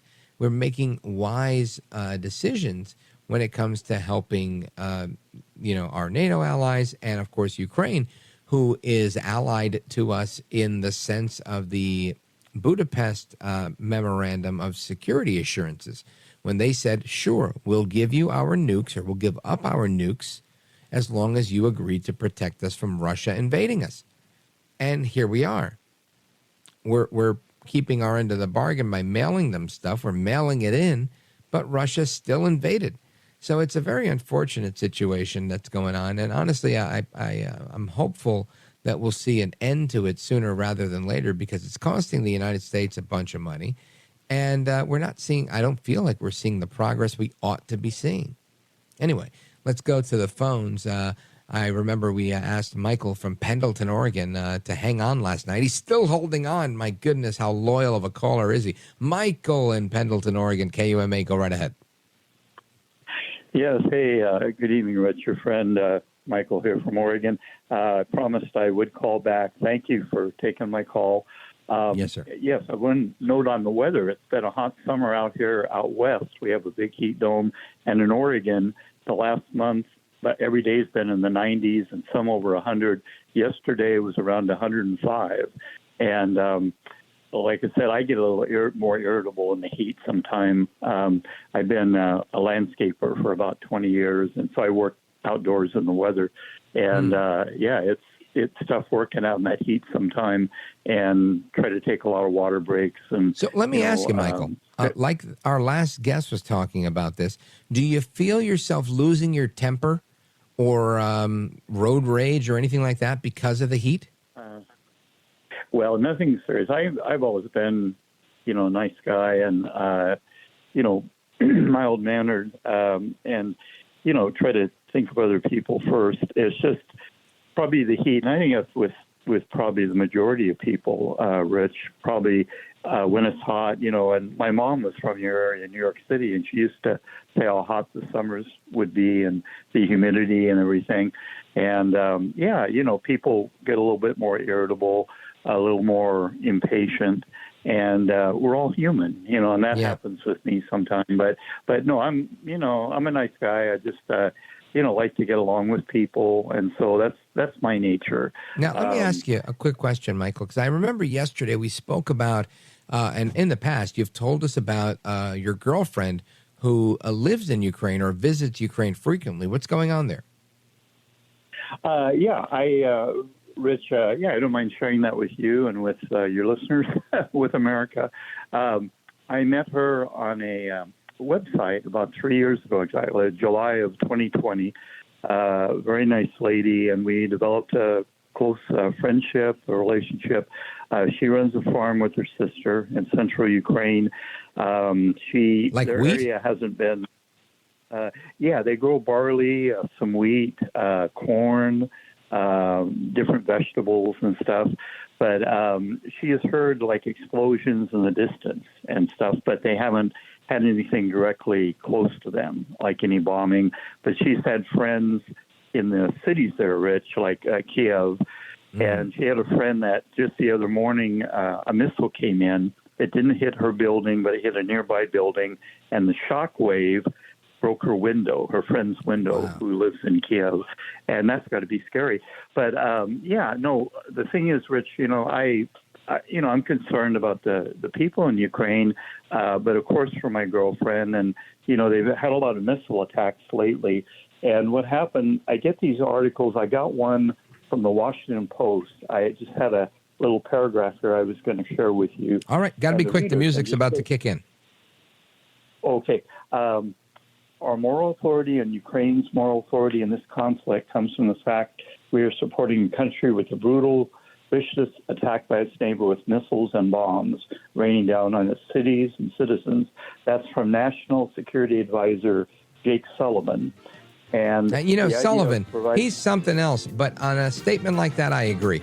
Russia's been going after Ukraine for quite a while. I'll never agree with the people that say it's good for Russia. They're repatriating their brothers. They're having a fight. No. Leave those people alone. Everybody should stay in their own place and just make some money and leave each other alone. Anyway, thank you, Michael. Big shout out to KUMA, Pendleton, Oregon. We're coming right back with your calls and more. 833-4-VALDEZ, 833-482-5337. I'm Rich Valdez.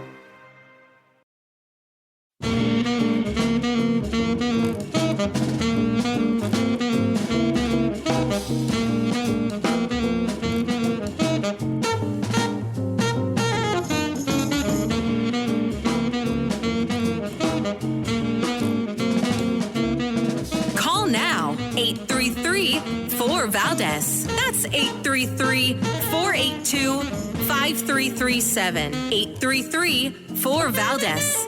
That's Valdez with an S. All right, America, I am back, and I'm so happy to be here. I don't say that in jest. I was having such a good time in my break time conversation with our production team, and today we're joined by our buddy Art Martinez. He's out of KTLA, which is not one of our affiliates, but a great station nonetheless. They should carry our program. We're hoping that they will in the future, and we've got Count Delacula with us. And a great team here today. Very, very grateful to be working with them. Love these guys. And it was a good conversation. If you asked me what it was about, I could not remind you. But it had a little bit to do with a lot of different things. How's that? That's like a good Washington answer. I want to go to a quick call here. Let's go to Sandy, Pittsburgh, Pennsylvania. She's listening on KDKA, the oldest station in America. Sandy, welcome. You're on with Rich Valdez. Hi, Rich. How are you? I am wonderful. Thank you so much. That's great. I wanted to comment on the other blind caller from Ohio that called in, and I wanted to thank him for his service and for what he does training the service dogs. Mm-hmm. And I like what you said about the metaphor of radio being the theater of the mind and how everyone is seated together at a large table from all over America. That is such a beautiful, beautiful imagery. And I am seeing that three-dimensionally. And I studied broadcasting, so I know very well what you mean about the acoustical, spongy material on the wall. And when I'm in a rubber room. Yeah. I do have a question. Now, they make these references that you don't have any hair. Is that true? Do you not That have is any true. hair? That is true. I've been bald for a very long time. Okay. One of the things that I like about your show is it's okay that, like, if callers don't always agree with you and there's some diversity of opinion, because, like, I don't always agree with all your political views, but I like calling in and talking about other topics because not everybody has to agree with each other to get along and to be friends. And I think we've lost sight of that in the past several years, like the past 10 years. You're right. And you know, to me, and I don't want to sound all kumbaya. I'm not trying to bring everybody to the table, but I just want to offer them an opportunity to be at the table, right? I'm not going to go out of my way to do that, but I'm not going to turn somebody away either. And I think it's important. And the reason it's important is because every day I don't live in a bubble, and I also don't live in a red state. Right? I'm from New York originally. I live in Jersey now. This is as blue as it comes. And I coexist every day with people who hate my political opinions and thoughts, but still love me. And I may hate what they believe. And I don't really hate. I just probably disagree. But my point is, we have to live together. Now, some people may be fortunate to live in an area where everybody agrees with them on, certain societal issues, political issues, whatever, and what have you. But ultimately, that's just not the experience I've had growing up. It's not the experience that I have as an adult either. So I can't help but think, look, I've got to get along with people. And just because I don't agree with you doesn't mean I have to hate you. And, I spent a lot of time going to church when I was younger, and I can tell you that there was something somebody once mentioned to me, not necessarily a Bible verse or anything like that, but they just said, I can't hate you because you sin differently than I do. And I thought, it doesn't get much better put than that, right? Just because people may not agree with you or do what you do, we're all sinners the same way, ultimately, in God's eyes. And I'm no better than anybody else, and nor are they better than me. And I think it's I try to keep that mindset when we're doing the show so that we can have these conversations. Now, I might think my ideas beat the crap out of your ideas, but ultimately, I don't think that there's any superiority between my personhood and your personhood, because we're all the same in that aspect, Sandy. Thank you. Thank you for bringing me to the table. Oh, well, you're welcome. You've always got a seat at the table here. I appreciate it. Godspeed to you, Sandy. It was a pleasure to speak with you tonight. Let's continue. Let's go to Joshua, Atlanta, Georgia, listening on WDUN. Go right ahead. Hey, Mr. Valdez with an S. I appreciate you very much, and was there back when Jim was out and you were in, and it's good to have you. And every night is like being at the table. I wanted to share quickly that I'm loyal to my dentist. I drive an hour and 15 minutes to him because he's the best. Wow. And when I left Atlanta Monday morning to do that for my routine checkup, Atlanta was hot, but it was fine. But by the time I got to Athens, it was hazy, smoky, and very different kind of hot. And I noticed that as the day progressed, I didn't feel like myself. And it wasn't a question of rage or being irritable. It was very affecting, and it really brought me down. And it wasn't until the next day, that was a turn and burn. I drove there and back that same day. The next morning, the haze had reached my city. so it had traveled south overnight. And it wasn't until it dissipated later that evening with a storm that I started to feel like myself again. I really related to what that doctor said. And I hadn't been affected that way by heat before. And it's a very different kind of heat this year. And I just wanted to comment on that. Thank you so much. That's a good point. Well, let me just stay right there because I think this is interesting. Now, was it just the heat, or do you feel like it was, and I don't know if your area was affected, but I can tell you where I am, New York, North Jersey, this area, we've gotten it like 4 or 5 times, these, not just the heat, because the heat always sucks, but it was the heat plus this Canadian wildfire craziness that, messes up your ability to breathe. And I only noticed it because a couple of weeks ago I had bronchitis. And let me tell you, that took no lie. Like, I might have sounded okay on the radio.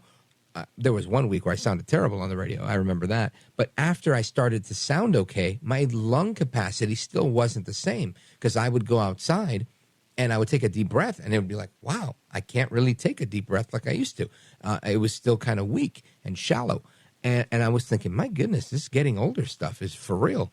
And then I realized I'm not breathing regular air. It's this crazy Canadian wildfire stuff. So did any of that make its way down to Georgia? You are absolutely correct. In fact, that's the first time it's even been mentioned here in Georgia, because later on in the news, I actually heard that this had finally made its way down here, or at least the part of the latest fire did. And I have a very good lung capacity. I try to bike 15 miles 5 days a week, and I do it on a single speed bike on these hills in this city, and I have no problems. This was a very different kind of feeling, and it's rather frightening. I think that was part of it, too. It does have an apocalyptic kind of feel. Yes. It was very, very depressing. Took me a while to feel like myself again. And I just wanted to mention, sir, that I'm also a licensed cosmetologist. And when you come to Atlanta, we should do a benefit for a charity and cut some hair next to each other. I would absolutely love that. Give your phone number to the producer. Hang on when we finish. I would totally take you up on that. I absolutely love that. I was just talking to somebody today. It was like, you ever miss cutting hair? And I was like, yeah, if I could do it like for fun or for charity, I would totally do it. I don't know if I would do it as a job anymore because it's a hard job and it takes a lot out of you. But it is such a rewarding job, and very much like this one, right? If you do radio and you get to talk to the callers, it's awesome. This is heaven. If you did radio and didn't get the callers, then it's work. And I think that was what I loved about having a client in my chair, being a barber, was it was kind of like radio, but more one-on-one rather than like 1 on 5 or 6 million, which is still very, very cool. I love it. And a big shout out to you, Josh in Atlanta and WDN. I would love to do that. Thanks for the call, brother. Don't go anywhere. We're coming right back. This is America at Night with Rich Valdez. Call now, 833-4VALDEZ. That's 833-482-5337. 833-4VALDEZ. That's Valdez with an S.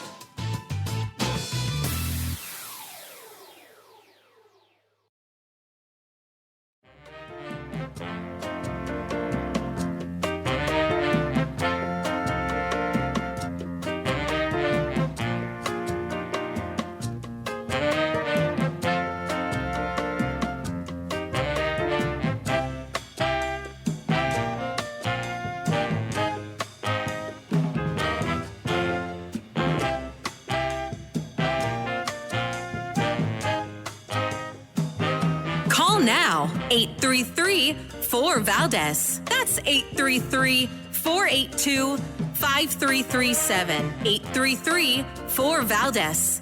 That's Valdez with an S. Instead, he's trading in on Camelot, celebrity, conspiracy theories, and conflict for personal gain and fame.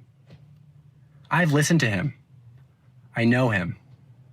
I have no idea why anyone thinks he should be president. What I do know is his candidacy is an embarrassment. Let's not be distracted, again, by somebody's vanity project. I am excited to vote for Joe Biden in my state's primary and again in the general election. And I hope you will too. All right, that's Jack Schlossberg. He's the grandson of former President John F. Kennedy. He said that in an Instagram video earlier today. Again, Jack Schlossberg, JFK was his grandpa. And he's talking about RFK Jr.'s candidacy, saying that this candidacy of RFK Jr. is an embarrassment to him and his family. Now, again, I don't know how much weight that carries. He's saying, hey, I hate my family and I love Joe Biden. Some people really dig into that, just like Trump had that niece that went against him. People absolutely adored that. The Trump haters bring it up all the time. And again, I guess it's a valid point. It's there. You can talk about it. But ultimately, I mean, whether his family likes him or not really is irrelevant to me. I'm looking at more like, what do you bring to the table? And I think he's a substantive guy. I'm not voting for him for president, and I don't even think he's going to be a great president. But I do think he is running an effective campaign thus far, and making some interesting points and bringing things to the national discourse. But Jack Schlossberg went on. He, again, grandson of President John F. Kennedy, in this Instagram video, and he says that Biden is in the middle of becoming the greatest progressive president we've ever had. What is this kid Schlossberg drinking? Listen to this. Joe Biden shares my grandfather's vision for America, that we do things not because they are easy, but because they are hard. And he is in the middle of becoming the greatest progressive president we've ever had. Under Biden, we've added 13 million jobs. Unemployment is at its lowest in 60 years. Biden passed the largest investment in infrastructure since the New Deal, and the largest investment in green energy ever. He's appointed more federal judges than any president since my grandfather. He ended our longest war. He ended the COVID pandemic, and he ended Donald Trump. These are the issues that matter. And if my cousin, Bobby Kennedy Jr., cared about any of them, he would support Joe Biden too. Again, that's Jack Schlossberg, grandson of President JFK. And it's fast. Again, when you control what you're counting and who's counting and what's being counted, you can make numbers look really, really interesting. That's just how that goes. Let's go to the phones. We've got a few people here. Let's see. Where did we want to go? Rob, Mitchell, South Dakota, KORN. Go right ahead. Hello. I just have a quick observation. I really appreciate and love your show and appreciate this opportunity. Yes, sir. Okay. Every party has produced a good candidate over the years. That's undeniable, both the Republicans and the Democrats. What I've learned from my grandfather and his groups in 40 states and meeting with Gold Star families is that these continuous resolutions and then these omnibus, and now they have the minibus. Yeah. They make them sign down party lines on those things, and they don't come up for review. So that's kind of the big trap that I see, because I agree. I think we need to pass a budget, a balanced budget, and both parties are equally guilty. Yes, sir. And we've seen them. They go to Washington, D.C., and, they have the fervor, And they get there, and then the old guard, or whatever you want to call them, the establishment, they say, well, we appreciate it. We're like vampires. We need that fresh blood. And before you know it, they're derailed because they make them sign an actual agreement to vote on these continuous resolution spending bills. So that's it. Yeah, well, it's an interesting point. And I know that, it seems like a third party might be the only solution. I'm willing to entertain that. If there was a third party candidate that made a ton of sense, I'd be all in.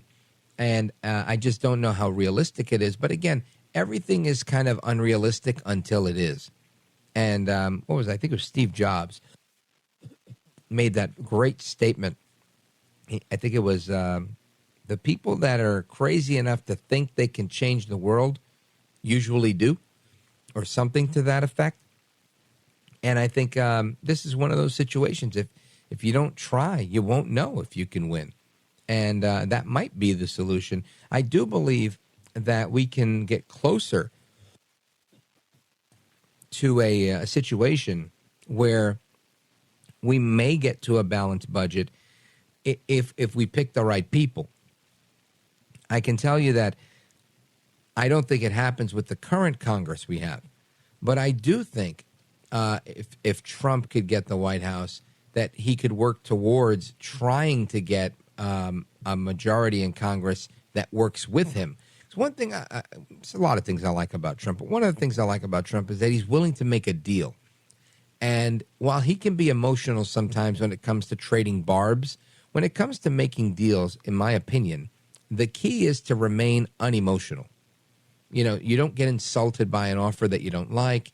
You just keep negotiating and trying to get to a yes where that yes makes sense for both sides.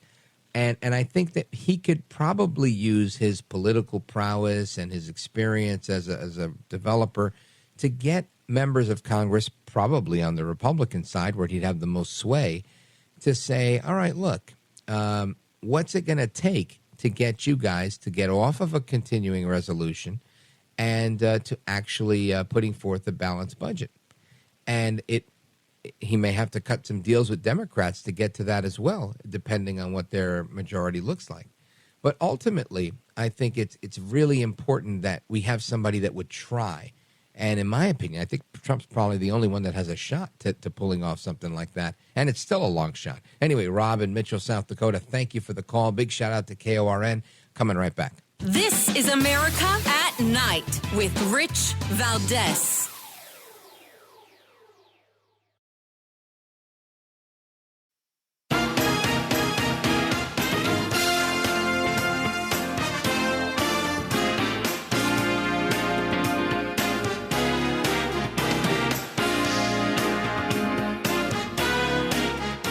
All right, America, welcome back. Let's go to Mark, Columbia, Missouri. KTTR, go right ahead. Yes, sir. I just want to tell you that I love your show. I found it here, a couple months ago, and I listen every day. I think you're a true professional. I think you're one of the best. I guess I was going to talk about that what you played just now with JFK's grandson. Oh, thank you for your kind words. I hear that, and it just blows my mind that there are people that actually think Joe Biden is this great president, It is the craziest thing I've ever heard. Yeah, listen, I agree with you. And again, I am biased in this, but if I were a Democrat right now, it would be so hard to sit here and go, listen, Biden's the way to go. He ended COVID, he ended this, and he ended Trump. I mean, do you spend money, sir? Like, clearly this guy's rich, because if you have a job and you work for a living, this is not a great place to be right now. Things are way rougher now than they were during the Trump years. And I'll take RFK Jr. over Biden any day. And I don't even like RFK Jr. because I don't even know the guy. Mark in Columbia, thanks for the call. I appreciate the compliment. Folks, take care. Good night. God bless. Hasta la próxima. We'll do it again on Monday.